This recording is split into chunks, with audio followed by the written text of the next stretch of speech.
etc. Let me pose the counter argument from an employer's perspective and get your response to this, right?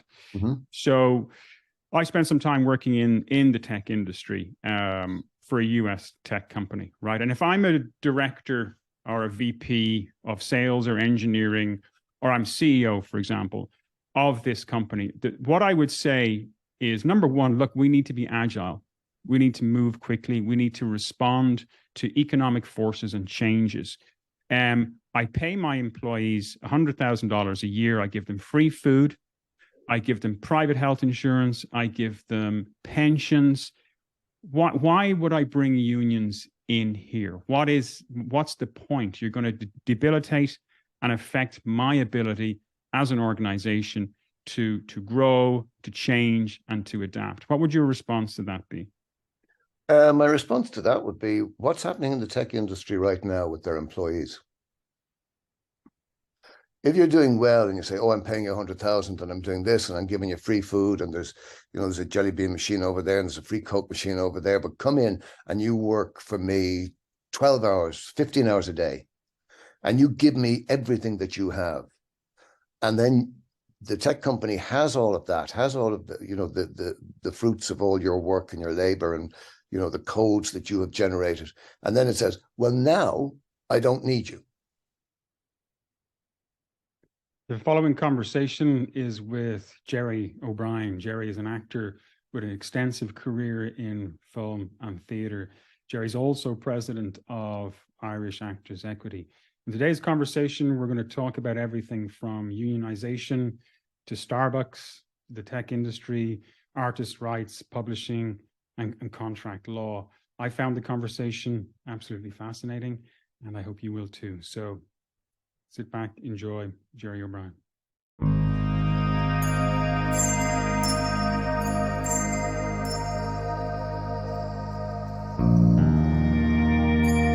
Gerry O'Brien, good morning. Welcome to Eyes Wide Open. Good morning, Conor. How are you? I'm good. Okay, let's get straight into it. Where are you from? Where did you grow up? Grew up in Dublin, in Ireland. Went to school here. When I left school, I went into the theatre fairly quickly, pretty much immediately after I did my leaving. And was that always a plan, Gerry? Was that always the dream? I don't know. I had an interesting meeting with an old school friend from primary school many years ago after I was doing a show, and he came up to me and he said, you were the only person who ever became what you said you were going to become when we were playing in the schoolyard. And I said, what do you mean by that? I said, well, you always said you were going to be an actor. And back then, that would have been sort of 60s, late 60s, primary school. And he said, nobody knew how to be an actor in Ireland. But it was still something that was there that I was always going to do. So, yeah, I suppose it's never been a choice for me. I didn't make a choice to become an actor. I think it was always going to happen. And in Ireland at that time, there was very little sort of in the way of drama school coaching or anything like that. It wasn't a career choice. I grew up in the time when you went into the three major jobs: the civil service, teaching, or Guinnesses. And they were the three jobs for life. So somebody looking to try and get into the arts, particularly when I didn't have a family who had a background in the arts, it was difficult. So I found a night course, which was Brendan Smith Theatre Academy. And it was the only theatre academy in Dublin at the time. And Brendan Smith was the man who owned the Olympia Theatre. And he was also the founder of the Dublin Theatre Festival. And he used to, as another aspect of his business, he ran a course for people who wanted to be actors. And I went to that 1 or 2 nights a week when I was still doing my leaving. And eventually, at an audition, I ended up working on my first professional paid job, which was around 1970.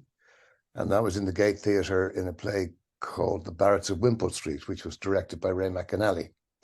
Wow. And it became a huge success. And I played one of several brothers in the family. And it was a costume drama. And as the Gate were very good at costume drama.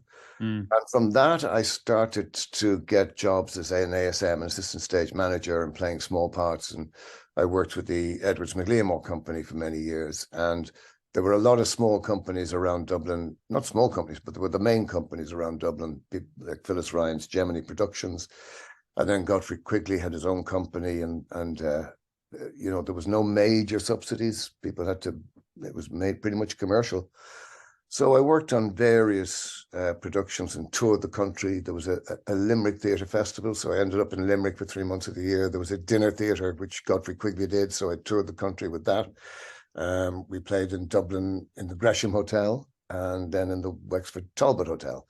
So that's where I got my grounding. And it was kind of with that small amount of tutelage from the Brendan Smith Academy, and then mixing with extremely well-known actors at the time, you know, who were my heroes.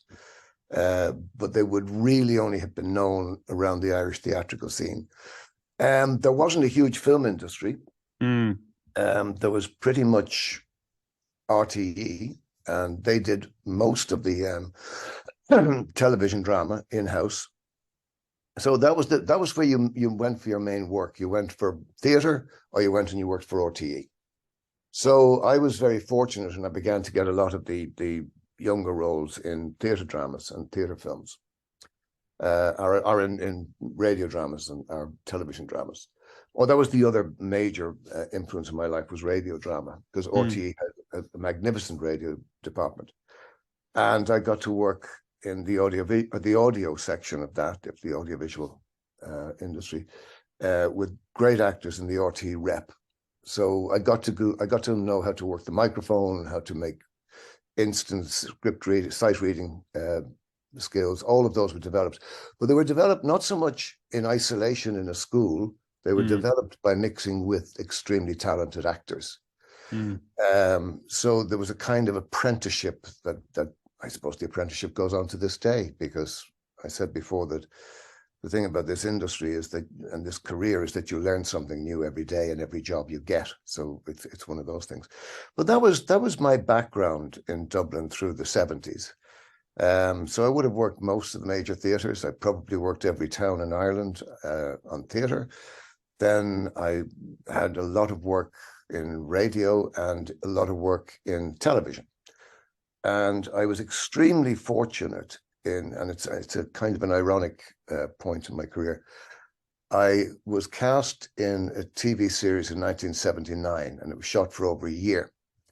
And it was called Strumpet City, which was based on the best-selling book, Jim Plunkett's book, Strumpet City, which was about the lockout in 1913 and the emergence of the Irish Transport and General Workers Union and Jim Larkin, and how the employers did all they could to suppress it, because workers then, particularly dock workers, which was the lifeblood of the city at that time, and carters, they were working basically hand to mouth. And you know, there were guilds in Dublin, all right, and there were very specialized unions, but Larkin wanted to unionize all of the rest of the workers. So it was the Transport and General Workers Union. So everybody could have access to unionization. And would you say that Strumpet City then had a formative experience in your interest in collective bargaining, social justice, or had it developed before that?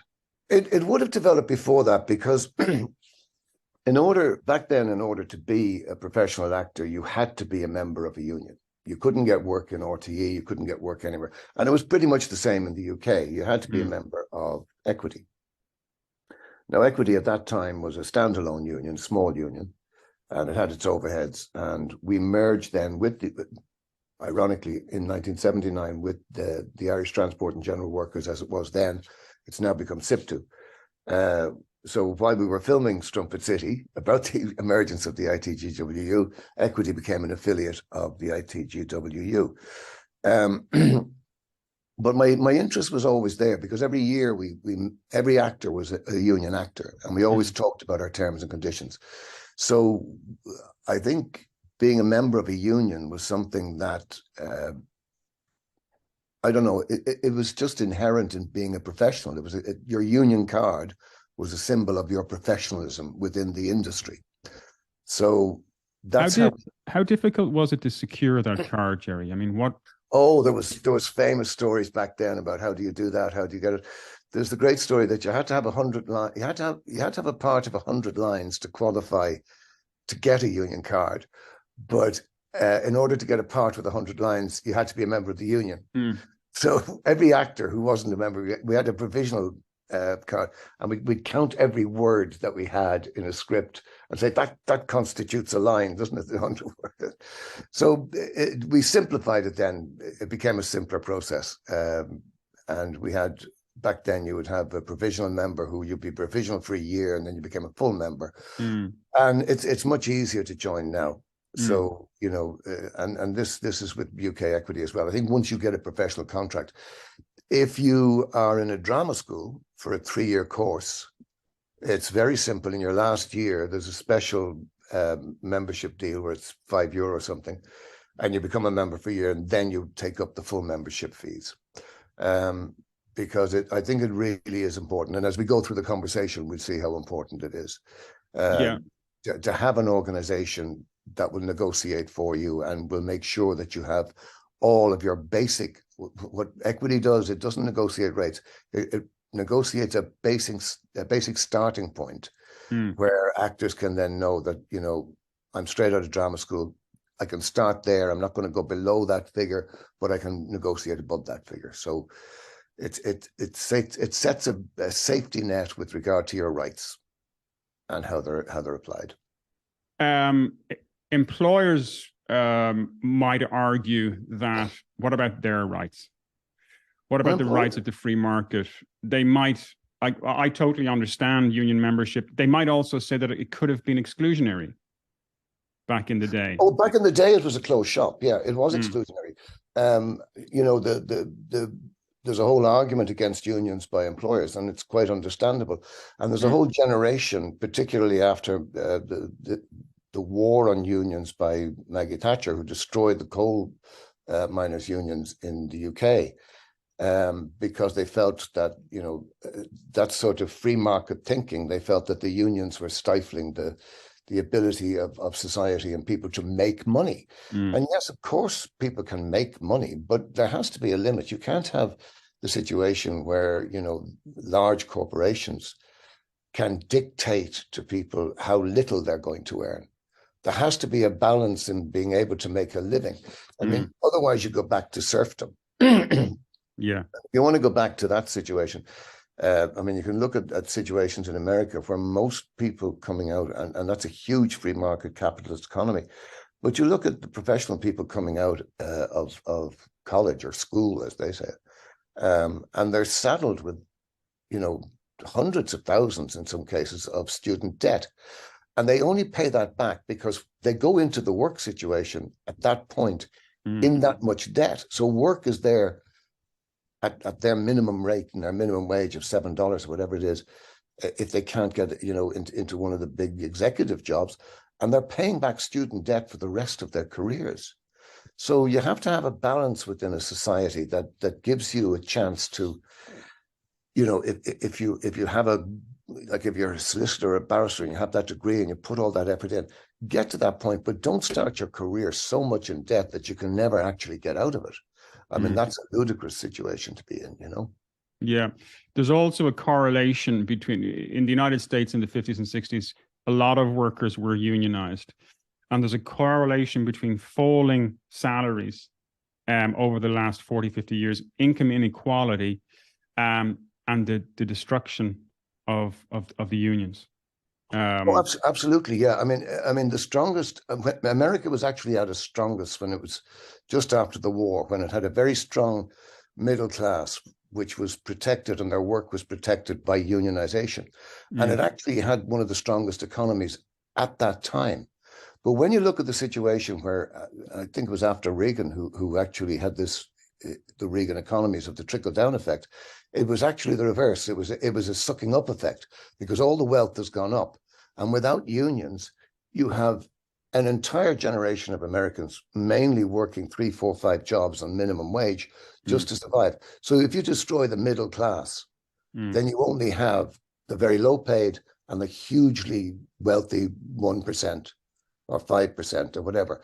And when you have that situation, you know, it's very difficult to get out of a poverty trap.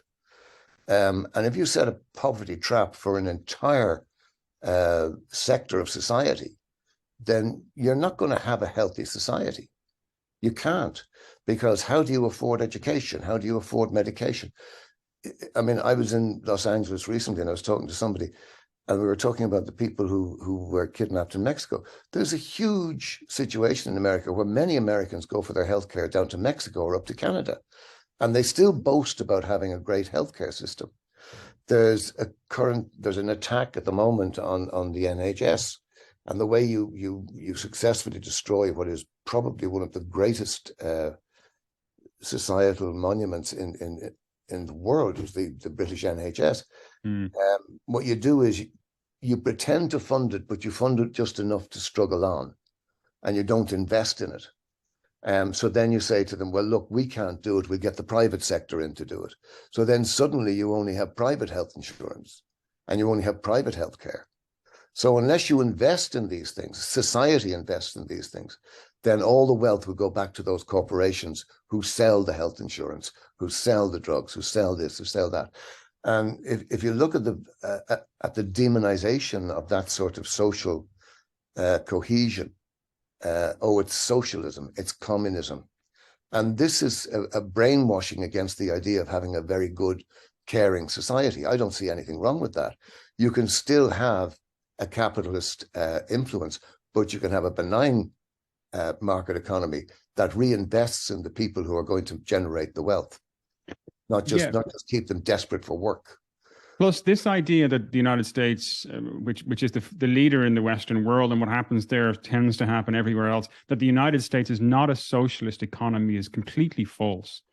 It is partly socialist. I mean, you've got it funds the public education system. It funds healthcare. There is a public. It's trying to defund those. If you look at some of the work that's going on in the Republican Party, it's demonizing all of those public funded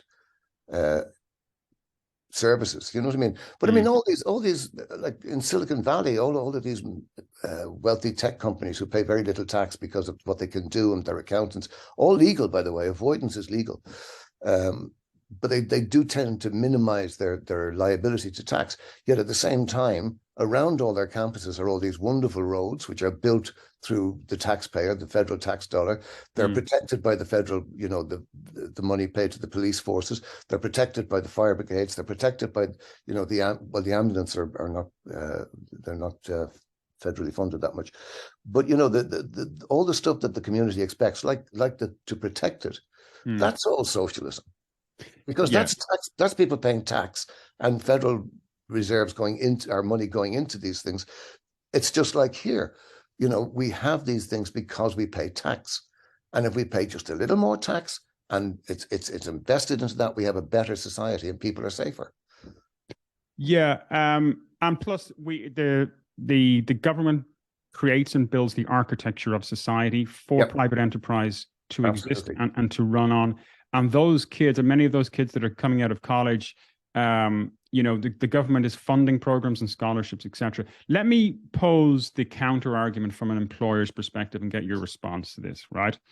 So I spent some time working in the tech industry for a US tech company, right? And if I'm a director or a VP of sales or engineering, or I'm CEO, for example, of this company, what I would say is, number one, look, we need to be agile. We need to move quickly. We need to respond to economic forces and changes. I pay my employees $100,000 a year. I give them free food. I give them private health insurance. I give them pensions. Why would I bring unions in here? What's the point? You're going to debilitate and affect my ability as an organization to grow, to change, and to adapt. What would your response to that be? My response to that would be, what's happening in the tech industry right now with their employees? If you're doing well and you say, I'm paying you 100,000 and I'm doing this and I'm giving you free food and there's a jelly bean machine over there and there's a free Coke machine over there, but come in and you work for me 12 hours, 15 hours a day, and you give me everything that you have. And then the tech company has all of that, has all of the, the fruits of all your work and your labor and, the codes that you have generated.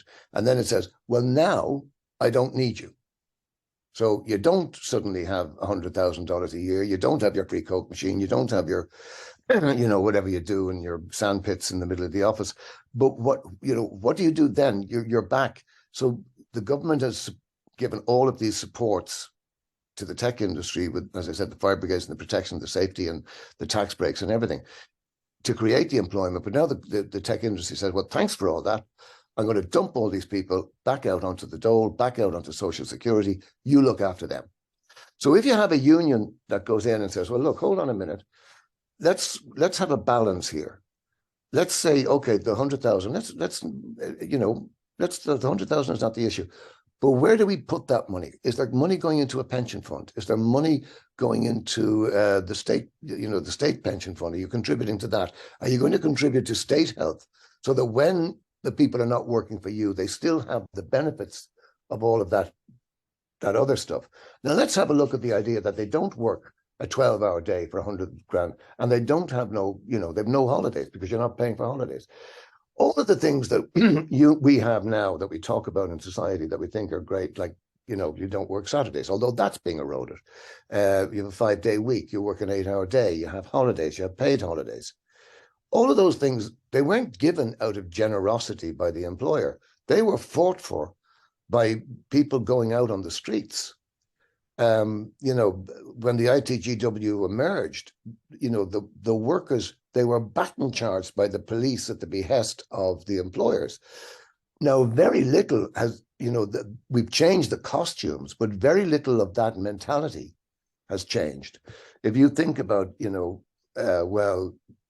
have the unrest in the UK, and you look at people like Mick Lynch, people are not fighting because the erosion of the value of work has meant that people are working way below the poverty line. Why are people working and still going to food banks? Why are people working and still being supported by minimum, family supplemental benefits? If you're working at that level, every worker should be able to work and have the dignity of being able to pay their bills and support their family. That's just a basic thing. And even, you go back to the famous, the allegedly famous remark by Henry Ford, who was berated for paying his workers so much. He said, what's the point in paying my workers if they can't buy my product? If you can't then have an economy of people who can't afford the products that you're making. If Apple are creating these wonderful devices and they can't reach the maximum number of people to be able to afford them, then what's the point of them manufacturing these things? Because their market is going to get smaller and smaller and smaller. But if you have a good middle class, all capable of earning and going out and spending money, then these tech companies have people to sell their product to. So the unions have to address that balance, because if you don't have, the individual is at a disadvantage when trying to negotiate against a huge corporation. But when people come together and they say, well, this is the skill and this is the asset that we have that you want, that you need in order to be successful. But let's have a balance, because we're going to make your company successful. But if you pay us a living wage, we can make you more successful because we can buy your product. And that's an oversimplification of it. But you've got to realize that, unions arose from the industrial age. And you go back to and read all the stuff about the Todd Putnam marches, everything about that, people fighting for rights. We're only a couple of generations away from sending kids up chimneys. Up chimneys, yeah. Do we want to go back to that? It's a Dickensian idea. The corporations might pose the counter argument. The stuff you spoke about there, minimum wage, that stuff should all be legislated for at a government level. Do you think it's an issue that government has let down society? Well, they haven't. There is a minimum wage under the Working Time Act in Ireland. Yeah, it's €10.70 or something like that an hour. So what's that? That's €80 a day, a 5-day week. It's about 400 and something a week.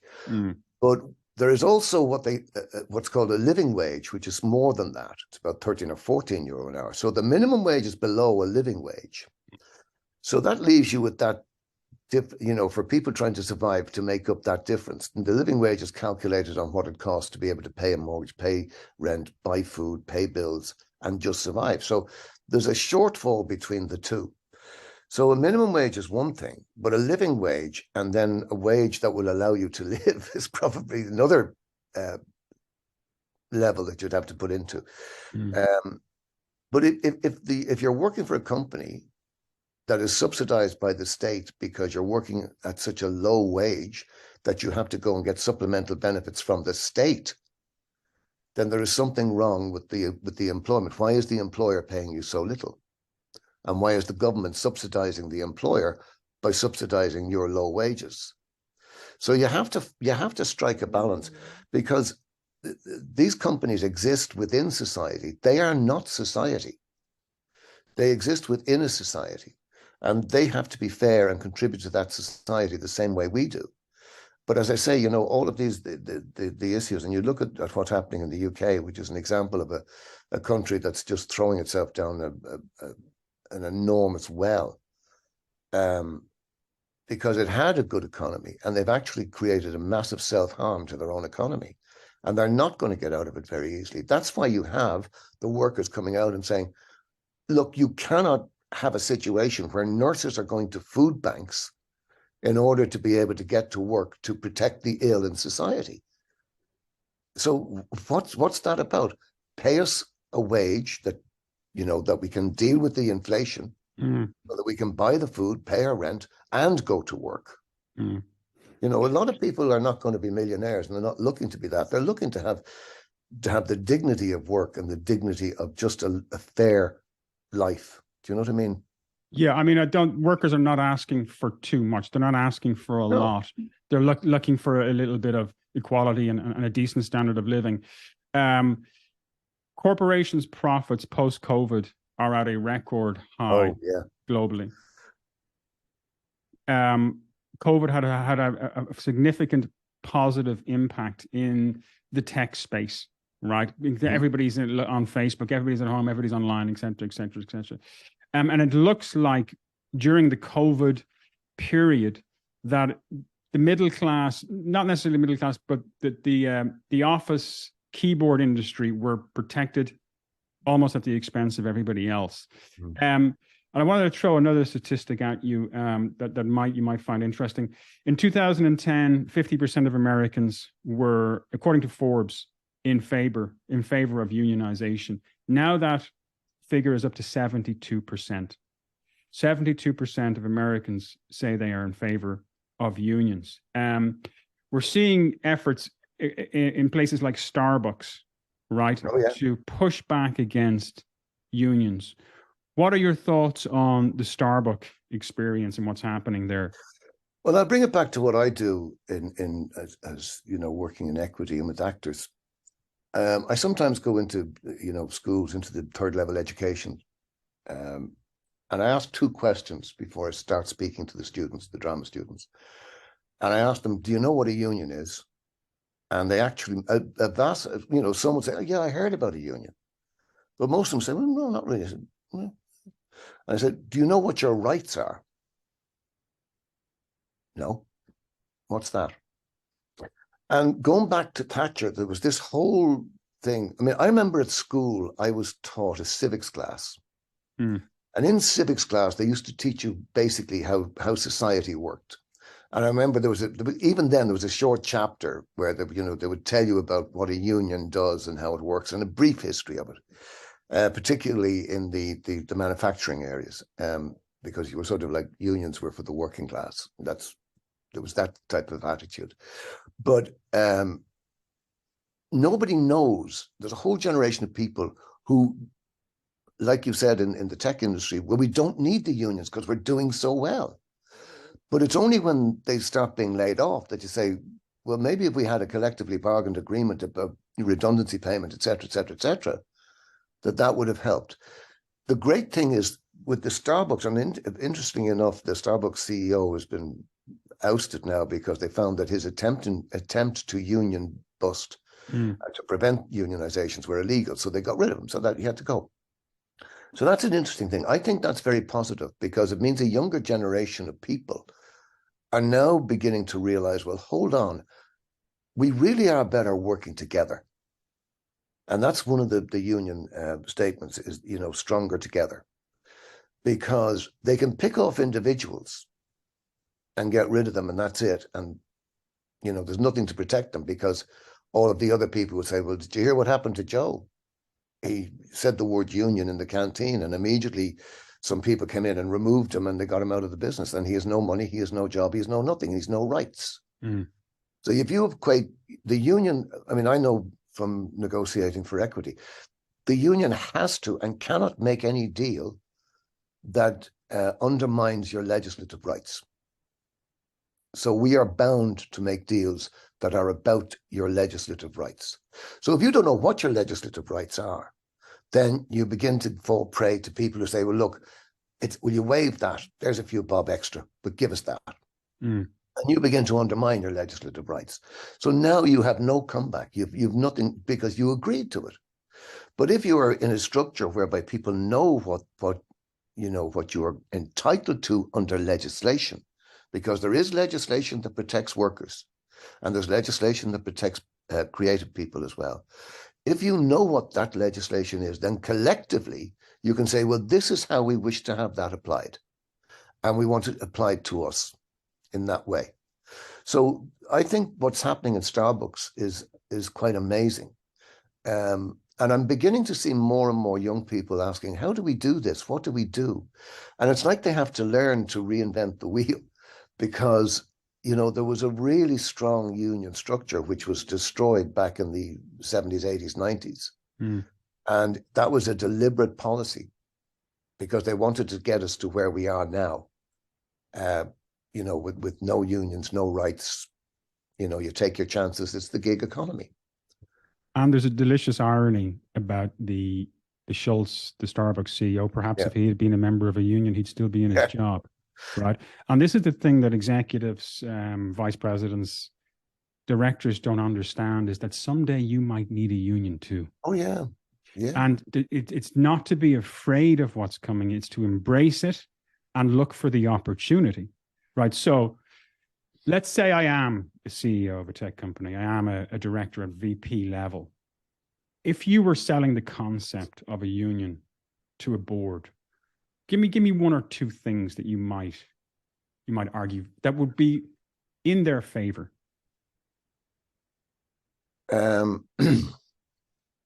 One, you would make sure that your company is compliant with all legislation.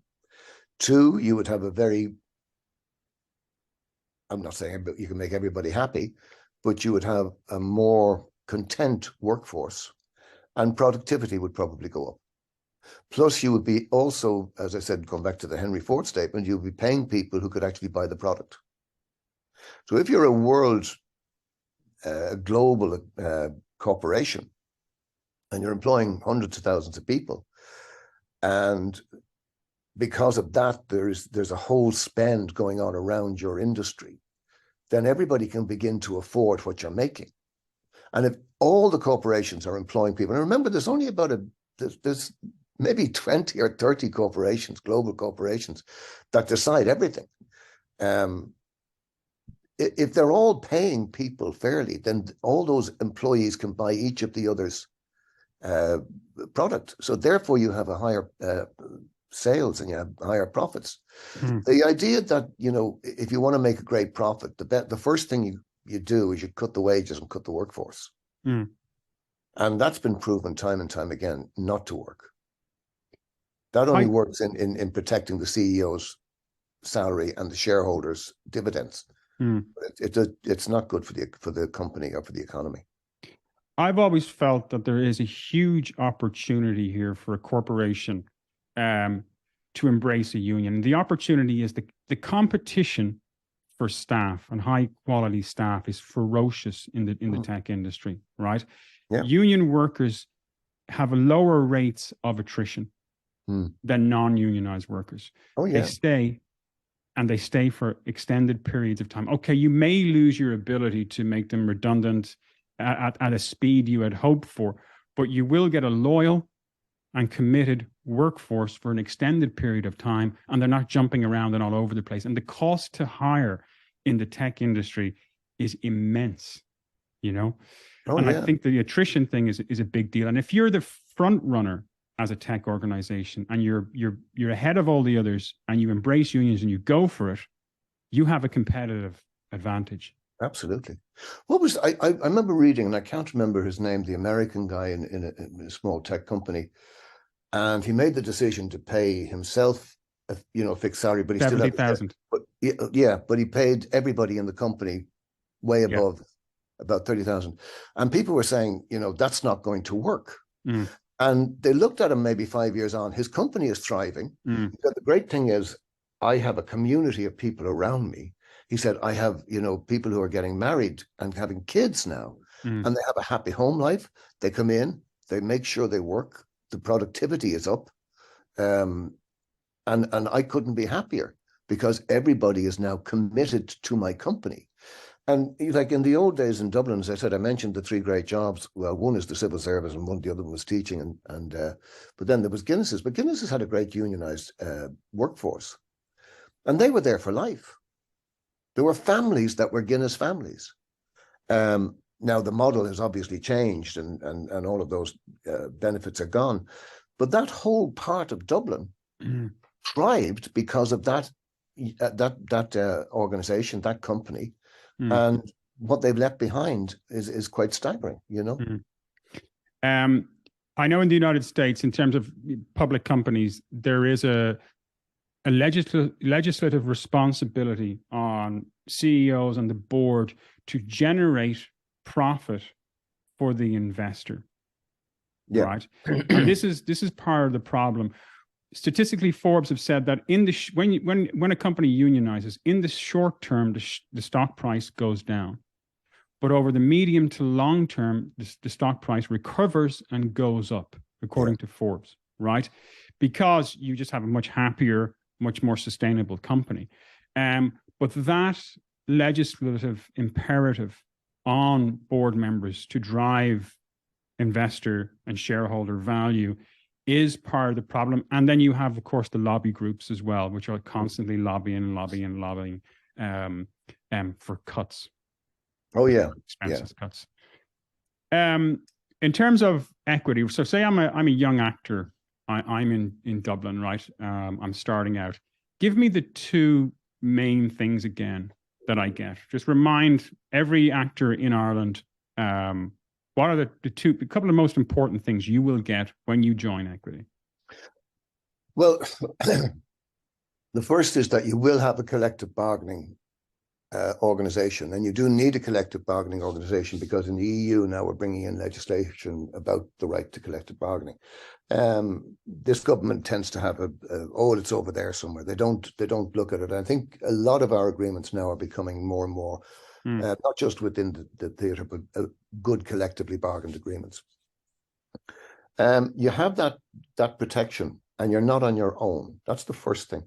The second thing is that we now are looking more and more at the rights of the performer, because these are rights enshrined in two aspects of legislation. There's the Working Time Act and the employment legislation, which is what you get, which you have to have as basics at the heart of it. But then you have to add another aspect for a performer and for what they call qualifying people, and these are performers, dancers, writers, poets, people who have a right under copyright. And copyright is quite a complex issue, and how you have to negotiate it is quite skilled. And unfortunately, we don't have a great history in Ireland of applying copyright to performers. We have this wonderful idea that, Ireland is great and we treasure and value our performers and our creative people and our writers and actors so much. And the truth is that we've been very slipshod about applying that aspect of legislation, that copyright aspect of legislation, to the protection of the performer. So when I became president, it was a bit of a traumatic issue because we rejected a film agreement, and I had to make a decision. I had been vice president, and there was a situation that arose, and the members of Equity said, we're rejecting this. So I said, okay, well, look, I know what's going on. I have to protect the union, because what happens if there is no union? So I said, let's go in, and I became president on that basis. I'm not saying that as a boast. It was just there had to be a change. Somebody had to go in who could manage the situation. So the reason it was rejected was because that the rights under copyright had been minimized in that agreement. Not deliberately. I think there was a certain amount of lack of understanding. And I've spent the last 2 years now looking at that particular area and that particular right of the individual performer. So we have to now get to a point where we have a proper collectively bargained agreement that takes into account what they call the right under legislation, under the Copyright and Related Acts 2000, which was the original, which was brought in 2000. It was the European Copyright Act. It says that an artist has a right to equitable remuneration for the exploitation of the work.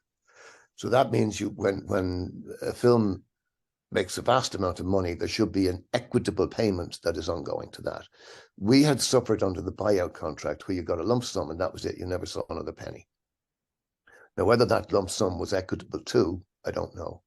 But then with the European Copyright Directive, which was brought in about, correcting things in the digital age, which includes going into tech companies and the Spotifys, etc. Well, not just Spotify, but all of the streaming giants and everything, because digital there's a different model of exploitation that had to be looked at. They brought in the European Copyright Directive for the digital age. And in that, there's articles 18 to 22 that are extra protections for the performer. And 18 says that the performer has a right to a proportionate remuneration based on the financial success of the film. So that means you have to have a variable within what they call the back end deal. So you can't just give a lump sum, because a lump sum is a diminishing return. So if I'm given, say, €100 as the lump sum, and that buys out all your rights for 10 years, you don't get any more. You don't get any more money than that. But the film makes $1 billion, you've only got €100. That's all you've got. But with the proportionate aspect of it, in structuring a proper licensing deal on top of your employment deal, which happens at the point of production, what happens afterwards then is there's a residual pool created based on the figures, the actual revenue generated by the film. And that's what's shared out amongst the cast. So if you suddenly make a film for 100,000 and it makes $1 billion, then you're going to have a proportionate share of that billion. Because what people are paying to see is your likeness, your performance, your success. So basically, it's intellectual property. So the success of a film industry anywhere in the world, including in Los Angeles, is actually built on our property. And we have to get a little bit of a lease for that if the property is used to an extreme like that. So that's what you get from equity in Ireland now. And there is a big change coming, because we have now educated ourselves. We know how the industry works. We know where all the loopholes lie within contracts and how they're worded and what they mean. And we now want to make sure that our performers in Ireland are treated to terms and conditions that are equal to and not less than any other performer who's brought in from abroad and who will be working on their contracts, which will have what I've just described in them, the residual payments structure in them. So it's about bringing society around to realizing that this is not a hobby. This is my profession. This is what I do. This is what I pay those taxes for.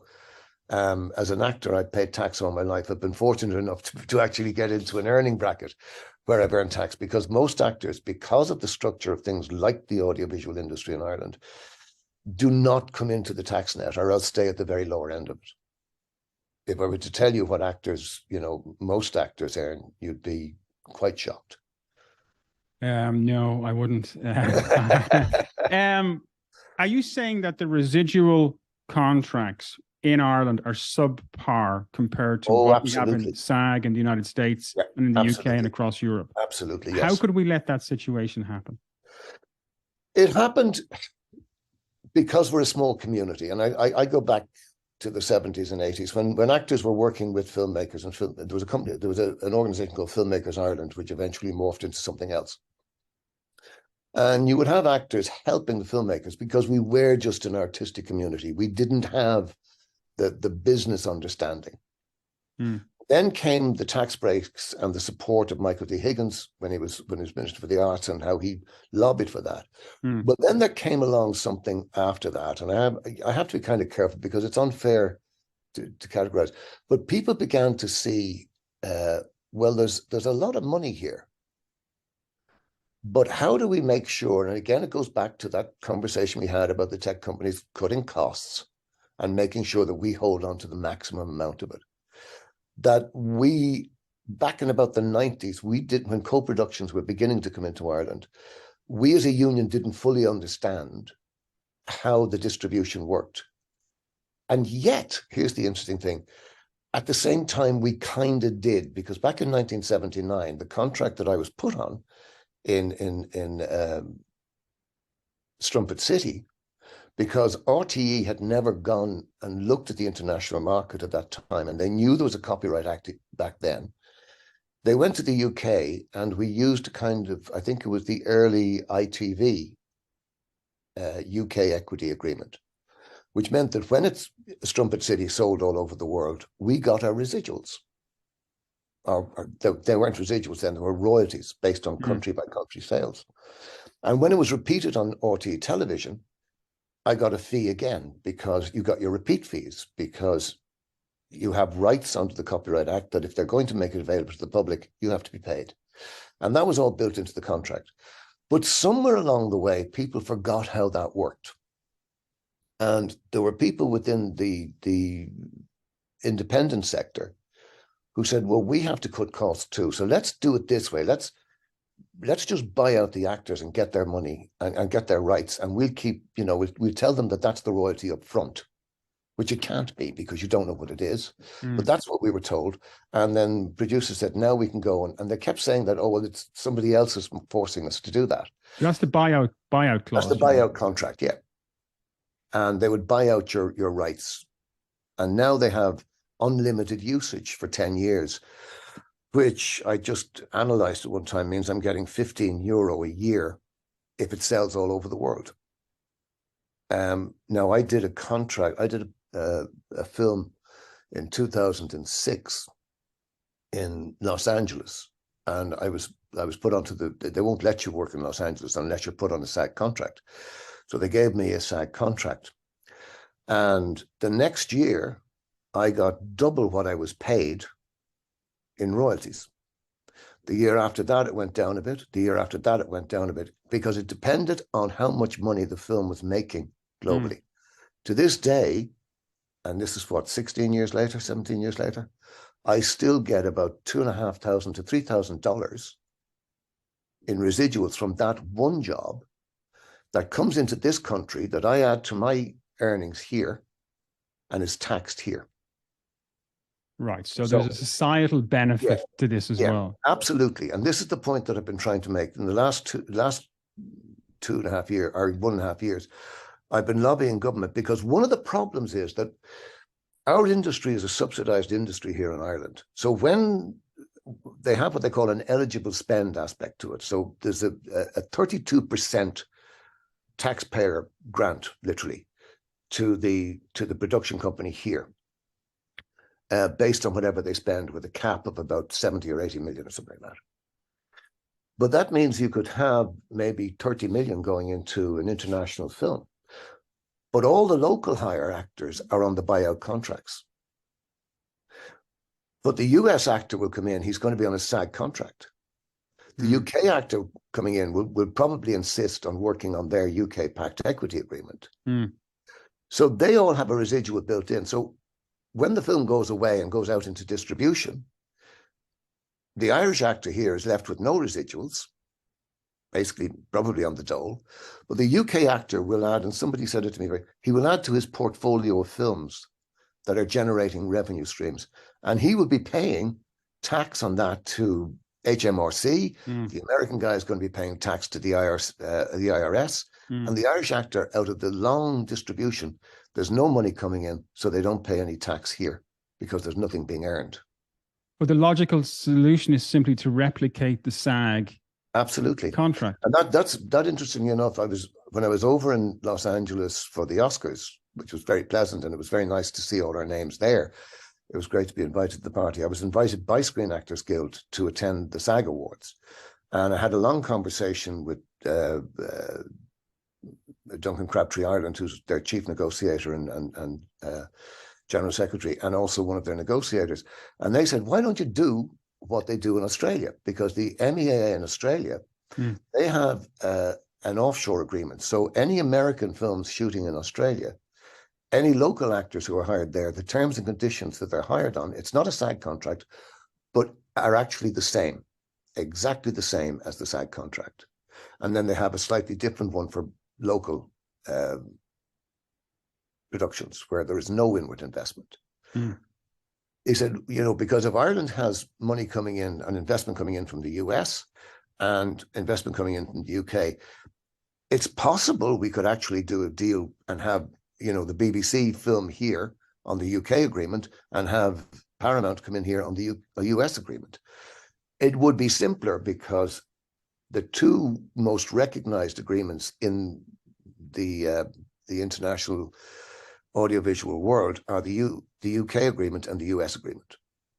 So it would much easier to have just the UK agreement as the standard here, because that's already on the island in Northern Ireland. Yeah. If I go 90 miles up the road, I'm on better terms and conditions as an actor than I am down here. And there's been every excuse offered to, everything from, it's jurisdictional, you can't use that agreement here, but we are using it here. There's about 8 or 9 productions using PACT here. All we have to do is to get an agreement between, the producers and our union and UK, who have said, yes, we will do that, definitely. And that would mean that the universal agreement for the UK and Ireland and the Republic of Ireland would be the PACT Equity Agreement. And there's a very important aspect to this, because when you analyze the PACT Equity Agreement and put it beside the Copyright Act and the European Copyright Directive, it actually is fully compliant with that, even though, the UK have sailed away from Europe. Their copyright and how they've applied their copyright is actually fully compliant with European copyright law. So it makes absolute sense that we just adopt that agreement and work closely with UK, who will help us administer it. So it's not a major problem at all. But what I'm wondering is, why isn't there a standardized European Union agreement here? Is it because there are slightly, that's what they're working towards, but they can't. You see, the European Union is still a collection of 27 independent countries, and they don't sort of dictate. So there would be slightly different legislation within each country. The government would have different ways of dealing with, particularly with copyright. Although for years and years and years, going back hundreds of years, we go back to the Berne Convention, the Rome Convention, and authors. We go back to the early copyright years. I think was it Queen Anne brought in legislation. It goes back to then. I mean, I was reading a history of how copyright came about, and particularly with composers. There were situations in France where composers would walk into a restaurant and hear their music being played, and they would beat up the band and attack the band and say, you can't do that without me being paid.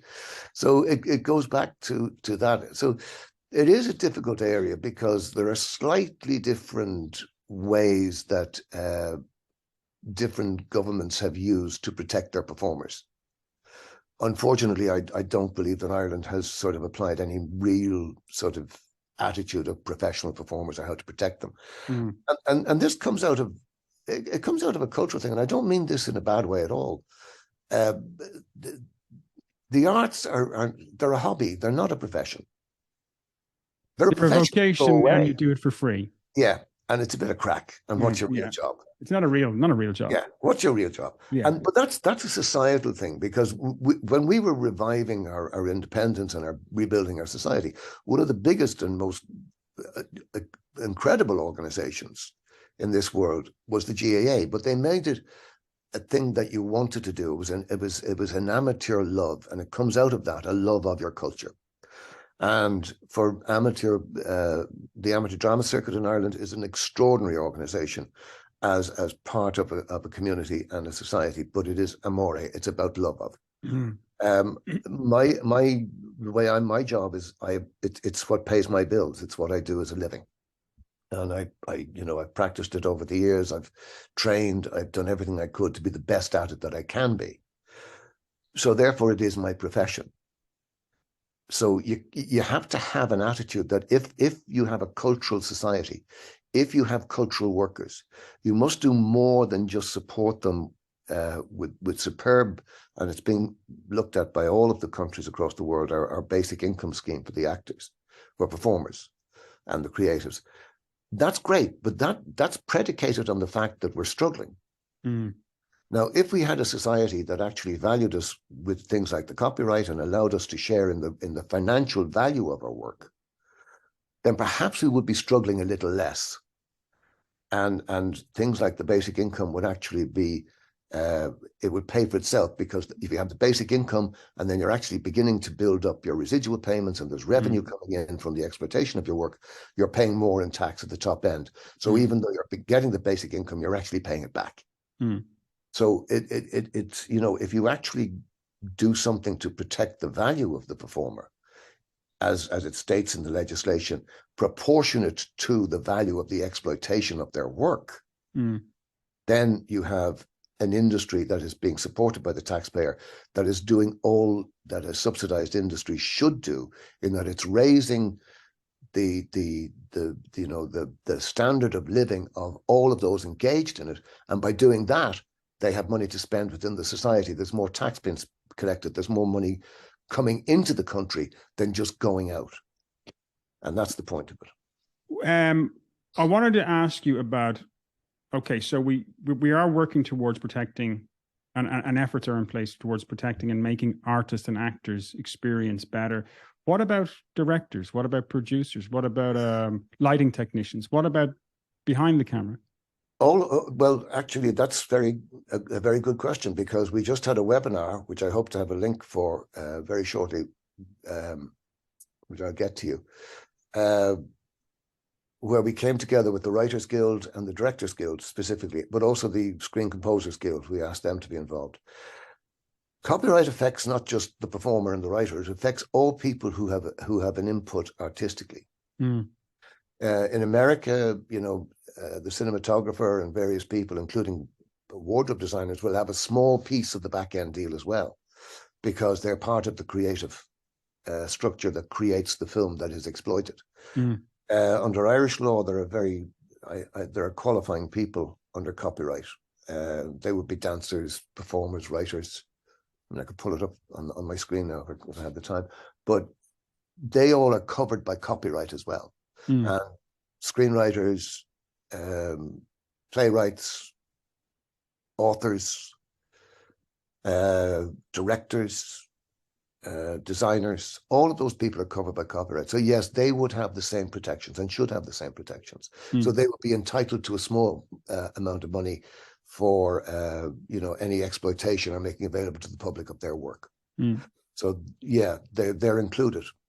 And I want to include one of the things that I hope to do is to bring all of the creative people together under this issue about implementing the legislation that protects them and implementing it correctly. The legislation is there. It's just, how do we make it work so that people actually see a financial benefit from it? I wanted to ask you before we wrap up, I wanted to ask you another question. I think we spoke before about this. It was a situation from the 1980s with a colleague, a friend of mine, who was in a band called Rickshaw. And I think we spoke about this before.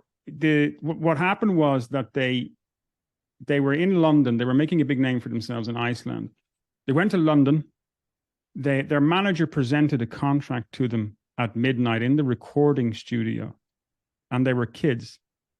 And they ended up, and he told them, look, I'm going to France tomorrow, I'm going to the United States, I need these contracts signed now.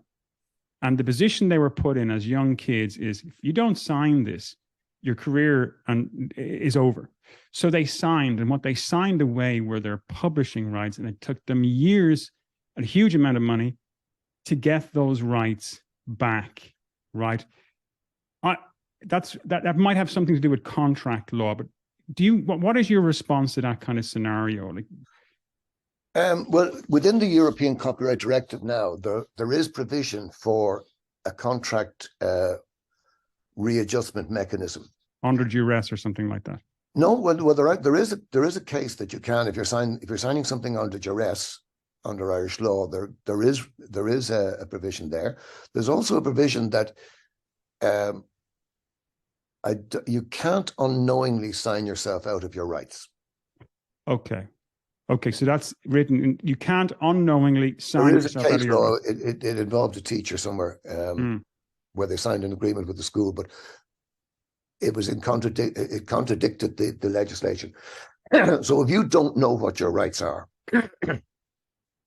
then you cannot unknowingly sign yourself out of your rights. So they kind of get around that by saying that you know that this is going to happen, so therefore you're agreeing that you're going to let us do it. So that could be an issue. But within the European directive now, there's what they call the contract readjustment mechanism, because there are a couple of things that you have to happen. One, you're entitled to a proportionate remuneration, but now under transparency, and there is a section on transparency, I forget which one it is, the producer is obliged to give you a breakdown of how much they've made out of the exploitation of the film, including merchandising.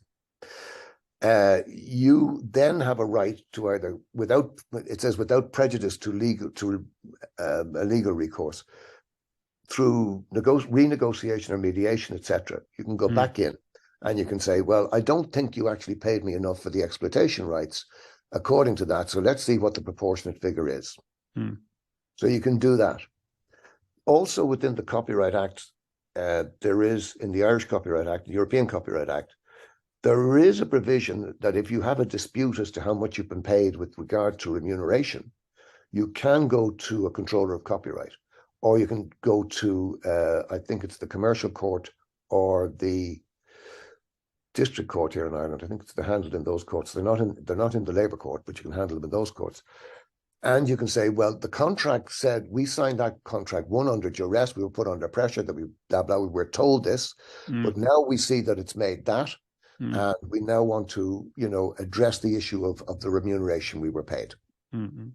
There's also within the Copyright Act, again, and I'd have to check this about remuneration, but it says when you hand over your rental rights in particular for a performer, and that's the rights to exploit in all the various areas, there is a clause that says that if a contract sets out to deny or restrict equitable remuneration, the contract may be declared null and void. So you'd have to pull all those things together and get your solicitor to go, let's have a look at all these things. That's from that clause says that, and that clause says that. None of that was done in this contract, and we were put under stress to sign it. We were told, take it or leave it, or you're not going to have a career. We signed it under that duress, and now this has happened. It's made $1 billion, so where's our share of it? There's a lot of things. There's a thing that happens, I was reading about. The woman who wrote the book on which the Mean Girls franchise is based signed an agreement and with Paramount, and what the agreement was, it was based on a net profit. And one of the things within the film industry is that net profits are very difficult to find. Well, we do have creative accounting practices. Well, it's the Hollywood accounting, yeah. Yeah, Hollywood accounting. Yeah. One of the great writers said the most creative aspect of the film industry in Hollywood is the accounting. It's the accountancy, yeah. But she is now suing because for all the millions that it's made, she hasn't seen anything. She hasn't been remunerated at all. And this is one of the things that happens in Ireland. They offer a net profit share, and you have to say, well, hold on, a net profit doesn't exist in the film industry. You have to base it on what is defined as the producer's gross receipts, which are also described as distributors' gross receipts. So that's what the distributor pays to the producer, and you allow for the cost of the film to be amortized, and then you start to share in the. So if a film costs 3 million, and this is very thumbnail stuff. If a film costs 3 million and it makes 100 million, there's a pretty good chance there's a residual payment pool there that should come to the actors. But yeah, I mean, there is that legislation, and there's that, you know, you have to be very careful because the legislation, I spoke to one solicitor who described the copyright legislation as being the purest form of law and the closest thing to insanity. Because they think you've just gotten to the point of settling it, and then somebody says, well, did you see that clause? And they go, all right, and they're back to the start again. But it is tricky, but it's not impossible because, as you said, the industry in Los Angeles and the success of the industry in Los Angeles is built on everybody sharing in the success of the creative work. Everybody, including the people who create it. And as we know, the Writers Guild are now going to go on strike in America. They're now renegotiating with the streaming platforms about how much they should get out of it because they're being cut out of the deal as well. We have the UK agreement, and all of the films that come into Ireland, they all exist in their own countries on that agreement. They're coming in here and getting a subsidy from the taxpayer. So they're taking stuff out of the country, which is our intellectual property. So why can't we assign it under the same terms and conditions? When they, you know, if they're coming in here, bring in your terms and conditions, we'll give you the taxpayers money to make your film, but we get the residuals coming back into our country as well.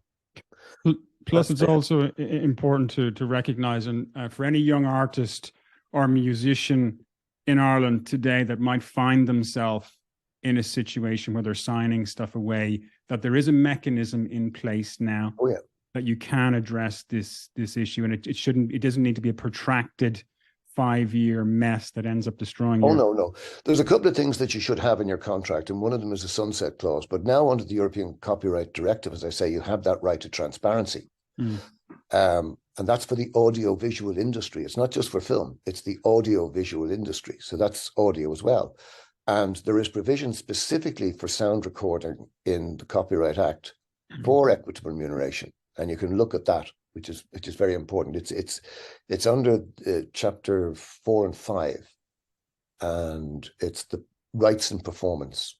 So go to the Copyright Act, read rights and performance. Now, the other thing that should happen, if ever you're given a contract and somebody says, sign it now, it doesn't matter who you are. You say, no, hold on. Because a contract for a performer is also a contract in the assignment of property. So you say, well, hold on, there should be a clause in it that says, before you sign this, you should make sure you understand it and take it to your solicitor. Because in the US, I talked to a colleague of mine, he said he was handed a contract. He was offered a very big part in a TV series. And they called him into the office and they said, we're going to offer you this. There's the contract. And he said, oh, great. And he said, where do I sign? He said, no. They said, you take that to your manager and you take it to your solicitor before you sign anything. And that's the advice they give you, because if you sign without legal advice, you're in trouble. So even a contract here where there's transfer of property, you should go to a solicitor. And you should tell the person who's offering you this, no, I have a right to go to a solicitor. And if they say, well, you know, we need it signed now, and say, well, then I'm signing under duress. Because this is, you know, these are property rights. And when they were bringing in the copyright and related acts in the debates in the Dáil,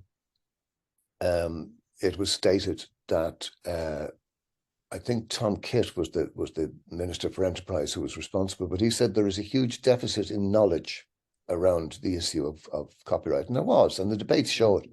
But one of the things that emerged, he said that these, and it has been proven in the courts, he said these intellectual property rights are property and may be protected under Constitution here. So you would have your right, your constitutional right, to say, well, this is my property, I want to know how. But that's a debate to be had. But I think there's other legislation that would support it. So yeah, these are very complex issues about protecting. And that's, you asked about what equity is doing. That's what we're doing. We're trying to find our way through this to make sure that all of the protections, both EU and Irish, apply when you sign a contract. And one of them is that you should get residual payments. What kind of time frame are we looking at to get that solved, Gerry? I believe it could be solved overnight. I believe it could be solved overnight. The people who are delaying on this are delaying for monetary reasons. I've been pushing, and I passed 2 motions last year at our AGM, which we can't ratify, but we endorsed and approved the use of the UK Pact Equity Agreement, the Film and Television Agreement, on any co-production shooting in Ireland. That's what we endorsed. It only takes the producers in Ireland to come to us and sign up to that, particularly if they're working, with bringing BBC productions in here, which means the BBC are benefiting from taxpayers' money. They have the content and they distribute it all over the world.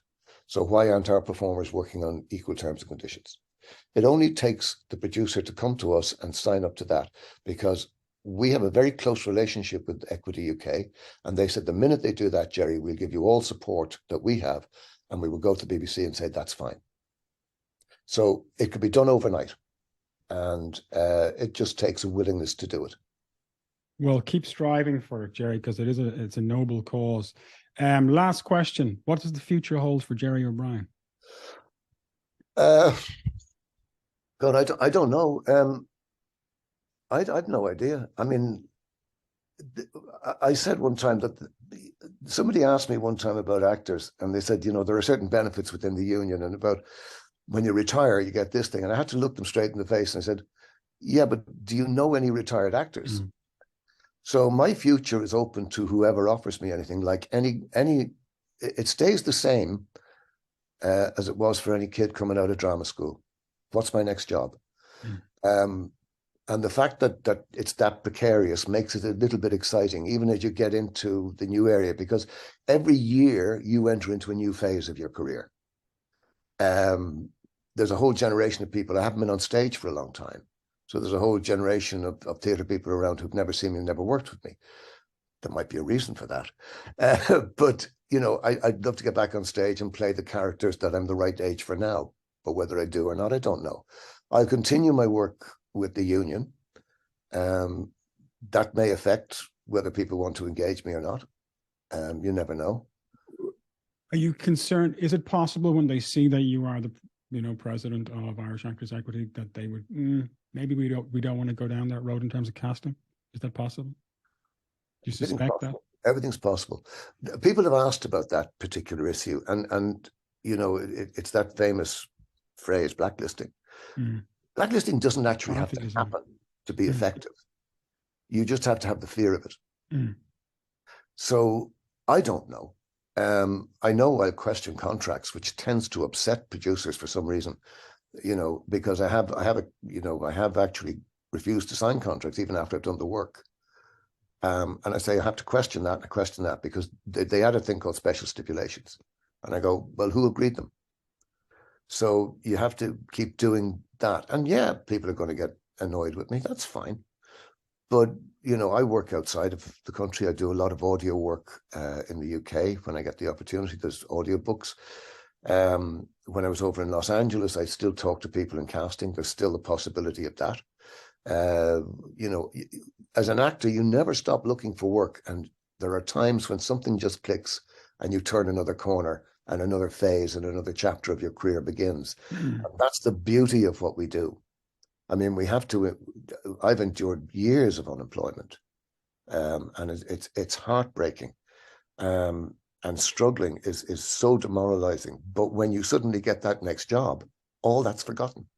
3 years of struggle is forgotten. But it's like an addiction, Gerry. It's like acting is not a choice. Acting is something you have to do. Being a painter is something you have to do. Being a photographer is something you have to do. Being a writer is something you have to do. It's not a choice, Mm. That's not to take away from the people who do actually work extraordinarily hard in their day-to-day lives doing other things. But a heroin addict would say, I'm getting my fix today, because it's not a choice either, right? So I know. Well, I actually agree. It is an addiction. It's both an avocation and a vocation. Mm. One that it is something that I do because I love it, and one it's a calling. You know what I mean? It's everything. It's you have to create. You have to be involved in the creative process somehow. And yes, that can be an addiction. You can describe it as an addiction. I mean, I did for a year, I worked outside the industry in retail.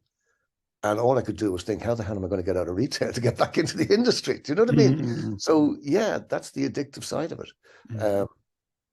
But again, people say it's a hobby, but we invest, I think, about $500 million through subsidies, etc., into the industry here. It's supposed to, according to various reports, be worth about 1.5 billion. And I can believe that the creative industries are, because it's what they attract, the invisible income. But you can't base an industry on the collateral stuff that it attracts. I mean, you can't talk about having a huge big film shot in Wicklow, and that's great because a restaurant owner sold 200 cappuccinos that day. Isn't that great for the economy? No, the people working in the film being well paid, being properly remunerated, getting their rights, the actors getting their residuals for the next 50 years. That's what the industry is about. Forget about the guy having a bonus with this 200, extra cappuccinos a day. The people in the industry, if their livelihoods go up, if their standard of living raises because of the amount of work, rather than have them constantly cut to the bone, then you have an industry. Gerry O'Brien, thank you very much. It's been an absolute pleasure. Thank you very much, Conor.